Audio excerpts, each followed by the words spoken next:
Estou aí padecendo, esperando há 2 anos e pouco para um laudo para chegar até mim, para mim poder voltar novamente ao INSS. Se ele caso vier me negar, eu mover uma ação para receber receber um benefício. Eu não estou trabalhando porque não é porque eu não quero, não. É ruim demais ficar nessa humilhação que você fica.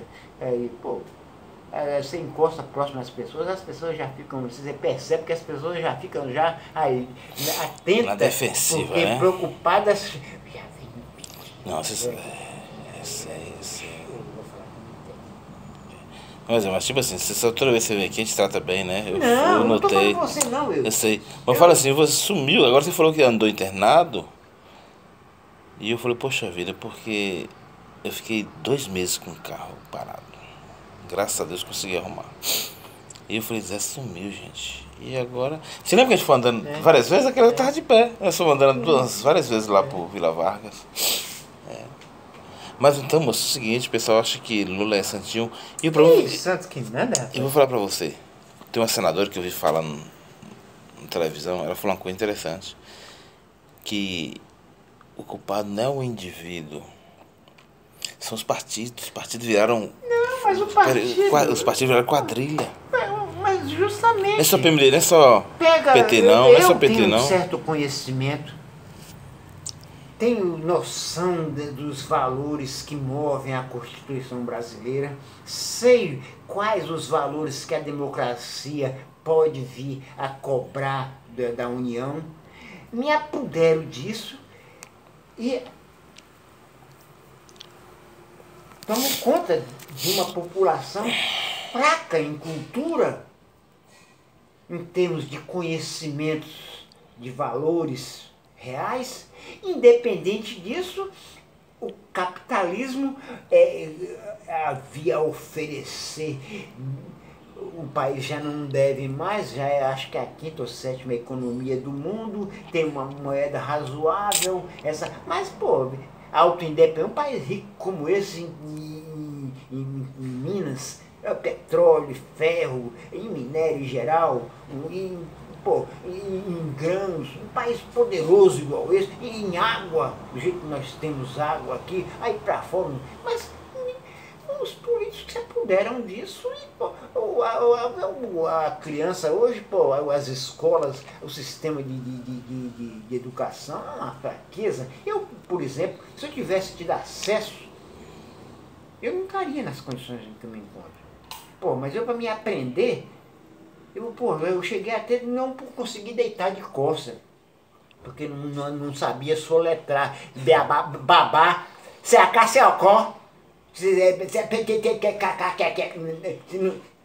se não soletrasse direito, toma palmatória. Se você não conhece as letras, você não sabe ler direito, se você não sabe fazer as 4 operações, se você não sabe dividir, se você não sabe um problema, chegar a ficar com a mão ali inchada, e de noite chorando com aquele sangue. Aí isso me criou um trauma, e ao mesmo tempo, quando eu comecei a estudar, na época numa dificuldade tremenda lá no Rio de Janeiro, não era essa facilidade que é hoje. Foi quando a democracia chegou, que Leonel Brizola fundou o PDT, quando eu me filiei, onde ele deu sentido, onde o país todo hoje copia, que é os brizolões. Mas eu naquela época eu já tinha o primeiro grau completo, eu já estava fazendo o primeiro grau de técnica agrícola lá em Siqueira César, lá em Cabaré da Paulista. Quando voltei nas férias, voltei no 2º ano, no meio do ano que eu cheguei de volta para passear lá no Rio de Janeiro, encontrei a família em dificuldades, aquela coisa toda, e os meus irmãos todos pequenos, eu fui arrumar um emprego e não voltei mais a estudar. E não tive mais acesso, e em consequência disso, a minha autoindependência, eu bancana, você sabe que você tendo recurso, as pessoas elas se ajustam, se amoldam como convém, a conveniência de você ser servível. Então, eu tive mais facilidade ao alcoolismo, já com a tendência de a natureza, vindo já da minha formação genética. Poxa, aí quando eu dei por conta, eu já tinha me tornado um alcoólatra. E, em consequência disso, o mau costume de nós termos o hábito de viver a vida alheia, os outros sentando a língua, e uma coisa que eu nunca fui, até bandido eu me transformei, sendo que eu nunca fui. Aí eu fiquei nessa mancha. Pô, quando a coisa, eu não pretendia família. Pô, quando sua irmã, não fico grávida não, já fui noiva, nunca fui. Quando pensou que não, eu fiquei grávida. Pô, a velha jogou duro, eu vi como é que ficou, aí eu não vou deixar. Pô, mas eu não sei o que aconteceu com ela, ela não abriu os olhos. Ela não entendeu, você se lembra, eu não comento isso com ninguém, mas você sabe como é que eu sofria dentro de casa. Eu tinha que estar fazendo comida dentro de casa, até para ela mesmo. Não é por causa, eu gosto dela, eu fico triste. Eu queria ter mais acesso, que somos nós. Queira ou não queira.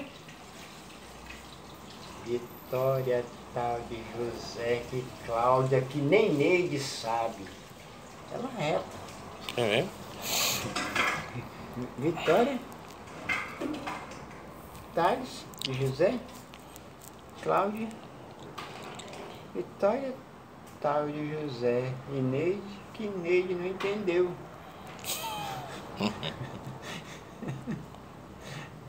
Mas, pô, ela não me deu valor, infelizmente. E eu queria até conversar com ela, com eles, não é para sexo, não é para pedir dinheiro, não é para comer, não, é para não ter mais, a gente tenta mais, ter mais interatividade. Ter mais acesso. Pô, eu estou sem comunicação nenhuma, pô, tudo que eu preciso eu tenho que ir a pé. Eu não tenho um telefone fixo, eu não tenho condições de ter. Um celular eu nunca mais pude comprar. Pagar passagem, eu não tenho dinheiro para estar pagando passagem. Tem que estar tudo resolvendo a pé. Ficar pedindo os outros é humilhante. Você sabe que as pessoas lhe servem, mas depois lá na frente elas puderam lhe servir para fazer um marketing da capacidade delas, da prestatividade que ela tem, e ela se autopromove em justificativa daquele benefício a qual ela veio a servir o próximo. Aí ela faz daquilo um trampolim, e aí você só vai se... Menino que ajuda, menino, você precisa de jeito. É um negativo. E você não consegue transformar isso enquanto você não vinha se amoldar à realidade que o mundo é capital. Infelizmente, a nossa ganância consumista nos leva, hoje por qualquer coisa, um está matando. Ali onde eu moro, toda semana morre um, mata um. Antes de ontem matou um lá na rua do lado da minha. Eu não posso à noite sair ir para a rua, essa coisa toda. Eu não posso procurar um cigarro de maconha para fumar, porque se eu for encostar, eu vou dar motivo para um... Pô, do jeito que as coisas, por causa da violência. Mas isso é o quê? E somos nós o culpado, o ser humano é o culpado. Porque nós ainda não atentamos quem somos. Nós somos Deus na primeira pessoa do verbo. Agora, para ser Deus, temos que buscar a semelhança, e para encontrar essa semelhança, temos que imitar o nosso irmão maior, o Senhor Jesus Cristo, que é o Deus verdadeiro, o Alfa e o Ômega, que se fez carne e nos mostrou. Não atente para tantos mandamentos. Presteis atenção nos 3 males que dentro do primeiro homem vos assola. Quais deles? A nossa ganância, em tudo a nossa vai, tudo é ganância. A nossa traição, que não é só a falsidade, tudo é mentira, e o ódio onde chega a morte, que o ódio você sabe como é que é a vingança, em última mostra, mas ele está ali dentro. Então isso acaba com o ser humano. E, infelizmente nós não atentamos por esse fato e ficamos aí nesse desespero, nesse descalabro, onde o termômetro da ganância é o capital, que é a moeda. O Senhor em Mateus nos alerta, nós não podemos servir a dois senhores ao mesmo tempo, a Deus e ao dinheiro. Ou então, Você já estudou muito a Bíblia, Zé? eu sou apaixonado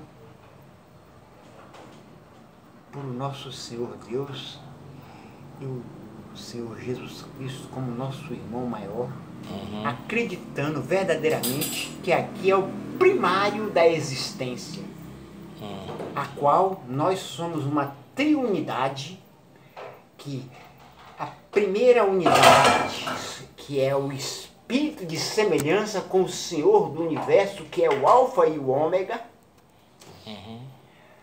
O segundo, que é o físico, que é esse espaço a qual nós ocupamos. E o terceiro, essa massa, matéria carnal, a qual nos corrompe e nos distancia da razão da verdade. E que nós temos que atentarmos que a verdade é um fiel e a justiça uma reta. No mais, é viver com graciosidade e não deixar se levar. O mau hábito que nós temos de estar vivendo a vida alheia é que nos distancia da razão. Eu não consigo conversar com você sem estar sentando a língua no próximo, falando que fulano. Ah, mas você precisa ver como é que fulano é, rapaz. Esse é um defeito muito grave. Você está conversando com a pessoa, uma coisa que ela muda o assunto com você para ela se a sua autoestima e o seu alter ego ir lá ela começa a diminuir o próximo, a terceira pessoa, como não está presente, ela. E como você ouviu aquilo e você, por motivo, por a necessidade que nós temos, que nós somos essa razão, dessa triunidade em espírito, fica aquilo preso em você, e você já passa e leva de uma forma, não como você ouviu, mas como você interpretou. E aí você está ferindo o verbo, e ferir o verbo, você está ofendendo ao Senhor do universo, a qual é o nosso Criador, que por amor nós deixamos de ser criatura e passamos a ser filho dele a partir do instante que cremos e honrarmos a sua lei. E para isso a vida é essa triunidade, a qual este primário de existência, a qual estamos aqui nesta terra, nesta triunidade. Quando chegarmos a prestar o vestibular da vida eterna, teremos a razão de saber qual o caminho que nós escolhemos. Tem para lá a mentira, a traição, aquela coisa, a imundícia, aquela coisa toda, e tem o sagrado, o eterno, os eleitos, de onde estaremos junto ao Senhor, não como criatura, mas como filho dele. E a criatura dele ficará à mercê dos seus próprios males. Então você acredita que tem inferno mesmo? Então, você acredita que tem céu e tem inferno mesmo? Eu acredito nesses valores. Agora, o inferno já é nós que fazemos. Eu creio que estarei junto aos eleitos, assim como ele prometeu a Abraão: te darei filhos como grãos de areia da praia. E posteriormente em Isaías ele nos alerta através dos profetas, a qual nós toda a vida é o que nós fizemos com o profeta Jesus Cristo. Boa noite. Boa noite. Olha o Isaías. Isaías é o que mais anunciou o Senhor Jesus Cristo. Aceita um cafezinho? Se você me serviu, eu agradeço. Então é isso, eu acredito o seguinte, que